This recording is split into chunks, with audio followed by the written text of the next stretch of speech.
ድምፃዊ ሰማኸኝ በለው ከዚህ ዓለም በሞት ተለየም። ዛሬ በኢትዮጵያ ሙዚቃ ዓለም እጅግ አሳዛኝ ዜና ደርሷል። በባህል ሙዚቃው ዘርፍ የማይረሳ አሻራ ያሳረፈው በብዙዎች ዘንድ ሰሜ ባላገሩ በሚል ቅጽል ስም የሚታወቀው ተወዳጁ ድምፃዊ ሰማኸኝ በለው ከዚህ ዓለም በሞት ተለይቷል። ይህ ዜና ቤተሰቦቹን፣ ወዳጆቹን፣ አጥናቂዎቹንና መላው የኢትዮጵያን የሙዚቃ ማህበረሰብ ከባድ ሐዘን ውስጥ አስገብቷል። ብዙ ዓመታትን በሙዚቃ ዓለም ውስጥ የቆየው ይህ ድምፃዊ በሥራዎቹና በልዩ ድምፅ ችሎታው በብዙ ሰዎች ዘንድ ተወዳጅነትንም አፍርቷል።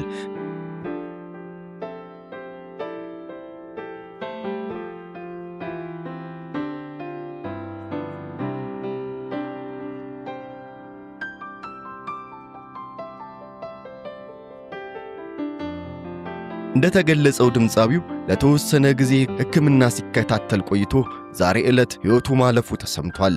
የእልፈቱ ዜና እንደተሰማም በማህበራዊ ሚዲያዎች ላይ ብዙ ሰዎች የሐዘን መልእክታቸውን እያስተላለፉ ይገኛሉ።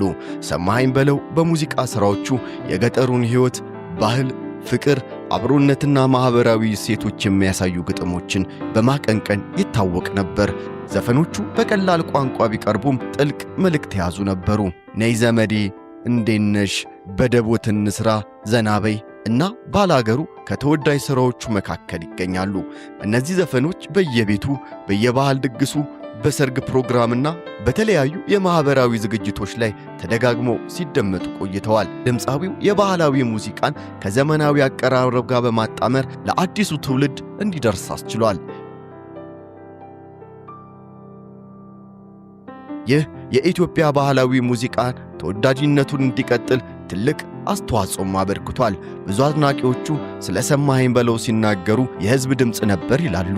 ምክንያቱም በዘፈኖቹ የተረሱ የሰው ታሪኮችን ያነሳል። የገበሬውን ጉዞ፣ የቤተሰብ ፍቅር፣ የማህበረሰብ ትስስርና የባህል እሴቶችን በግጥሞቹ አንጸባርቆም ነበር። በሙዚቃ ሕይወቱ ውስጥ የተለያዩ መድረኮች ላይ ተገኝቶ አድናቂዎቹን አዝናንቷል። በሀገር ውስጥ ብቻ ሳይሆን በውጭ ሀገራት ለሚኖሩ ኢትዮጵያውያን ትርኢቶችንም አድርሷል። የድምፃዊው ሕልፈት በኢትዮጵያ ሙዚቃ ዓለም ላይ አንድ ትልቅ ሰው እንዳጣ አሁን ያመለክታል።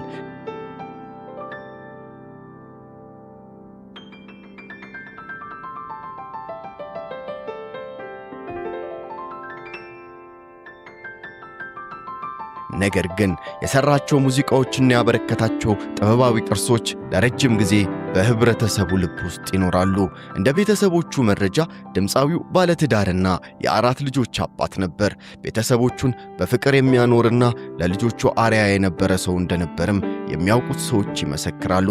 ዛሬ በአካል ቢለየንም በሙዚቃው፣ በትዝታውና በህብረተሰቡ ውስጥ ግን ሁሌም ሕያው ሆኖ ይኖራል። የእርሱ ዘፈኖች በሬዲዮ፣ በቴሌቪዥንና በዲጂታል መድረኮች ላይ እየተደመጡ ይቀጥላሉ።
በመጨረሻም ለድምፃዊው ሰማኸኝ በለው ቤተሰቦች፣ ወዳጆች፣ አጥናቂዎችና ለመላው የሙዚቃው ማህበረሰብ መጽናናትን እንመኛለን።